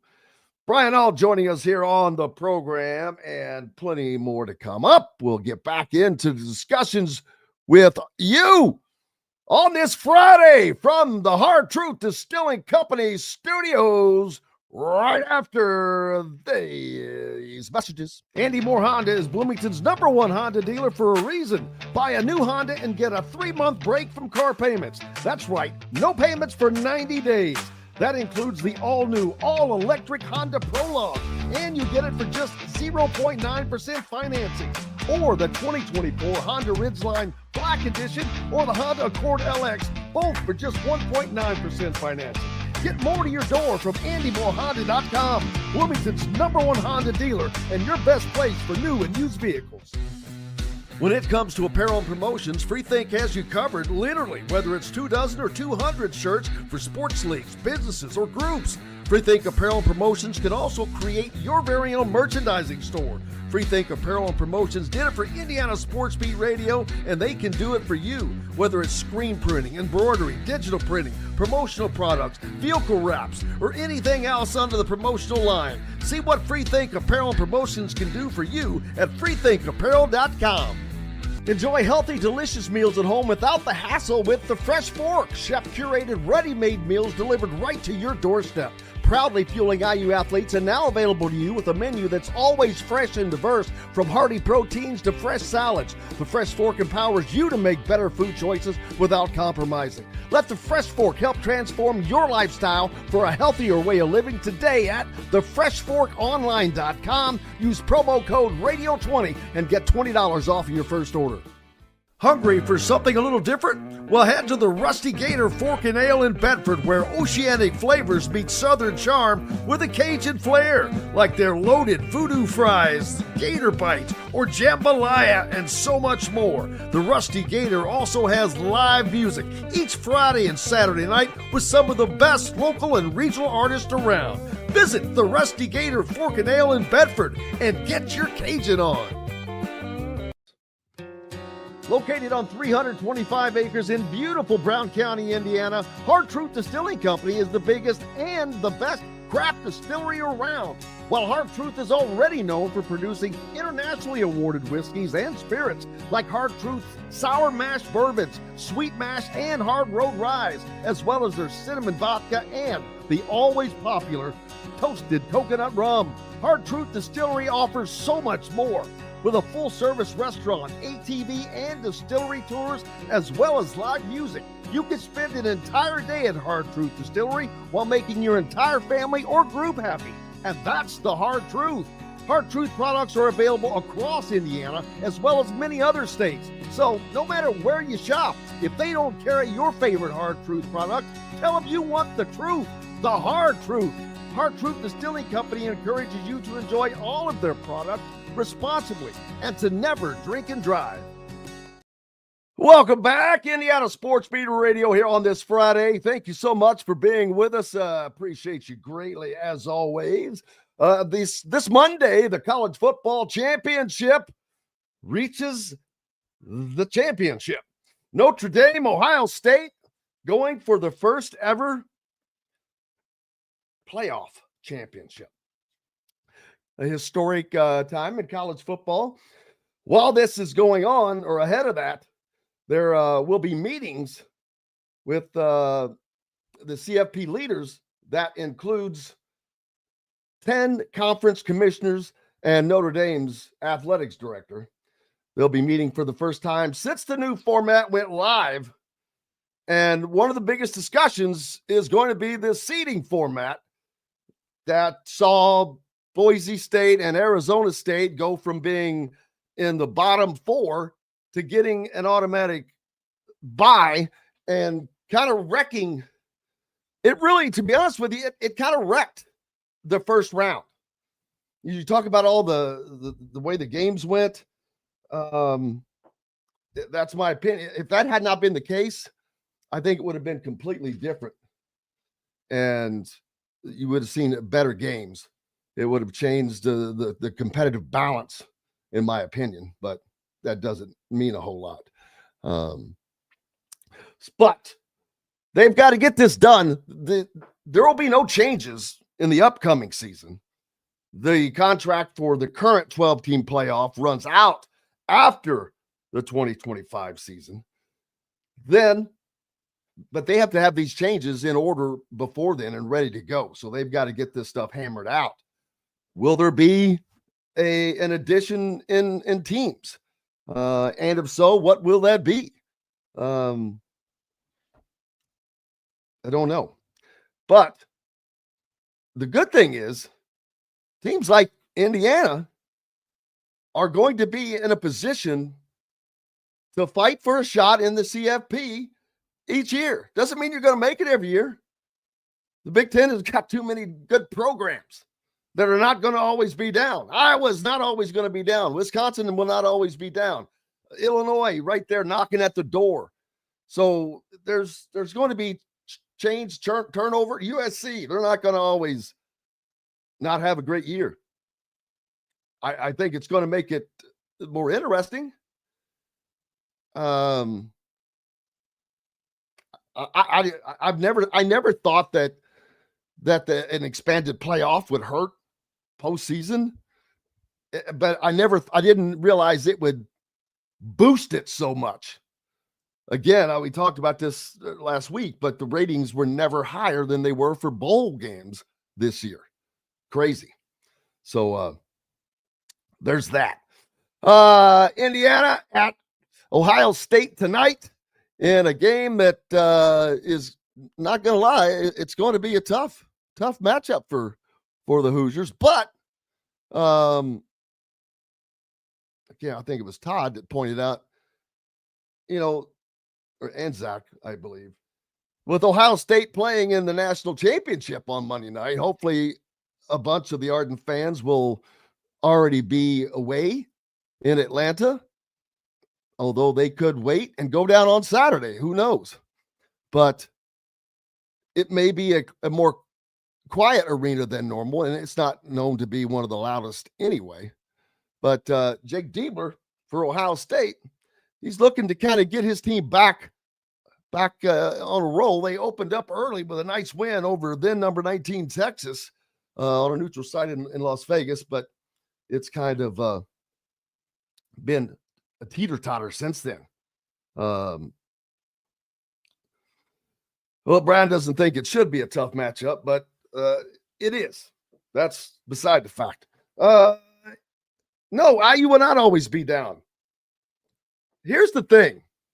And again, getting back to the discussion earlier, you did not hear me say fans don't have a right to complain. You did not hear me say fans shouldn't complain.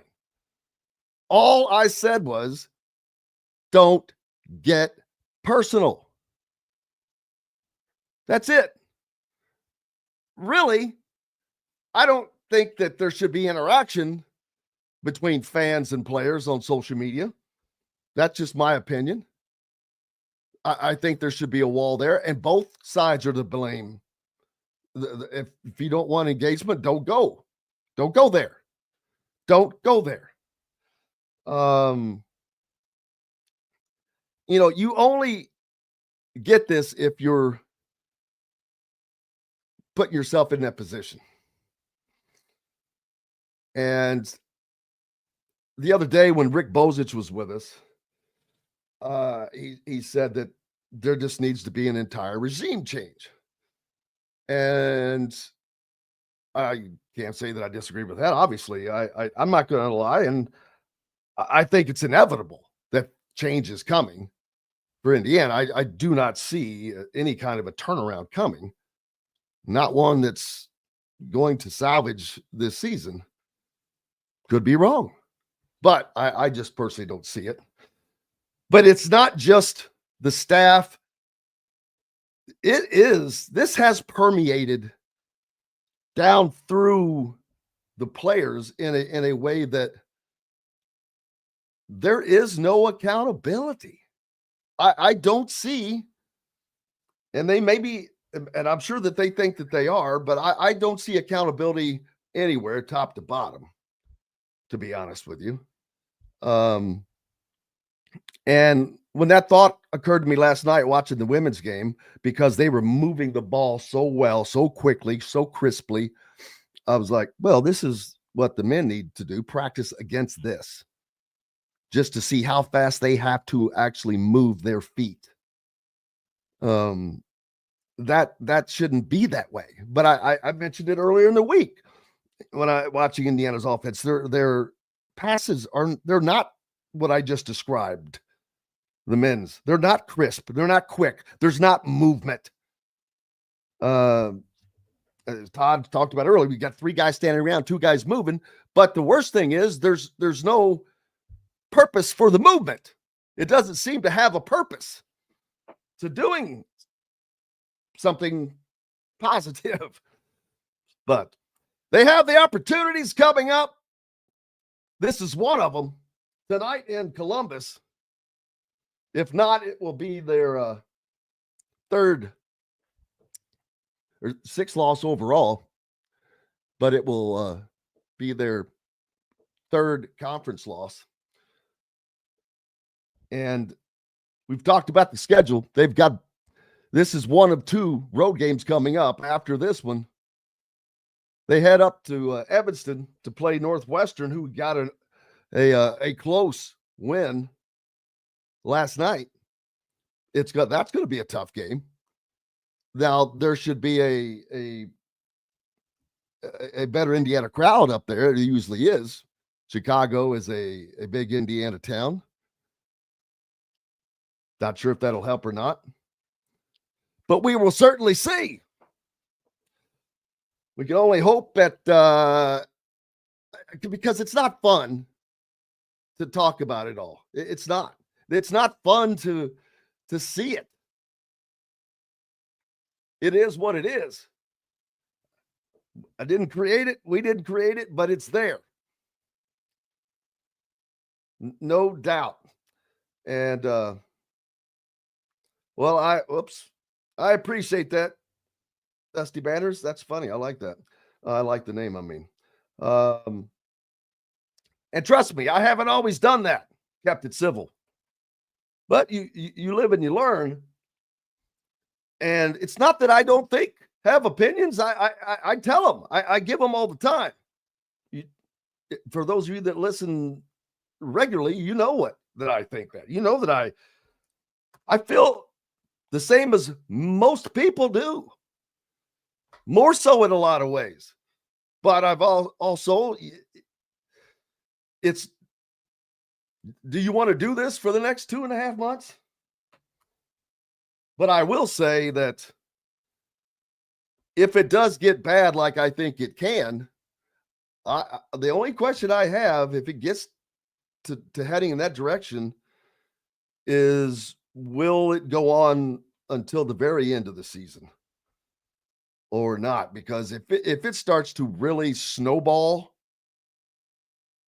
I'm talking about not just the losses, but this overall feeling that is in Bloomington surrounding it, then that may prompt something sooner than expected. Who knows? But hey, again, while it doesn't look like it's going to be that way, the opportunities are still there. You saw a Minnesota team beat Michigan last night. You saw all these upsets that we spoke about, or Gonzaga getting beat by Oregon State, Memphis getting beat by Temple. It happens.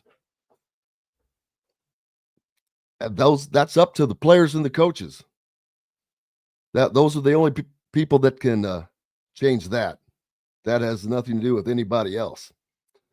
And the one thing everybody has control over is their effort level. How much effort you can't control your talent level, but you can control your effort level. And so that is something that Indiana needs to test. What are the limits? What are your effort limits? That's probably it's not the biggest problem. I don't know if there is the biggest problem with the basketball program there, but that is one of them. I don't think they know how to get close to that line of effort. And you look at other teams, you can't blame this on NIL, because NIL is everywhere. Indiana is not the only college program that has it. Indiana is not the only college program that has a high NIL dollars. Kansas has it. Kentucky has it. Louisville has it. Louisville has 13 new players and a coach that came from the College of Charleston. I'm sorry, not Charlestown, Charleston. My only point there is there's no excuses. I think we all know that. Just hope for the best and hope it gets better. What are your plans for the weekend? Got a game to watch tonight for certain. College football championship on Monday night. NFL happening over the weekend as well. Do you still have a team playing in the NFL? Nope, hope is not a plan. That's always a good thing. Yeah, be watching some NFL playoffs and just trying to not strain myself too much. Don't have to worry about shoveling any more snow, at least. That is true. Think about where Louisville was just a year ago. Kind of the feeling was the same, but it's a little worse for the Indiana fans. I get it, because it's been going on for quite a while. But just hopefully tomorrow's a new day. Maybe you get a win tonight. We'll be back on Monday with Don Fisher to talk about it. Hope to have you along with us then. That's going to wrap it up. I hope you have a great day and a great weekend. I cannot tell you how much appreciate having you with us. Until the next time, I'm Jim Coyle. I will see you on the radio. Thanks for listening to Indiana Sports Beat Radio. Be sure to subscribe to our YouTube page for more clips and team coverage of Indiana basketball, football, and more. You can also find full episodes and tons of other content on thehoosier.com. We'll see you next time for another edition of Indiana Sports Beat Radio.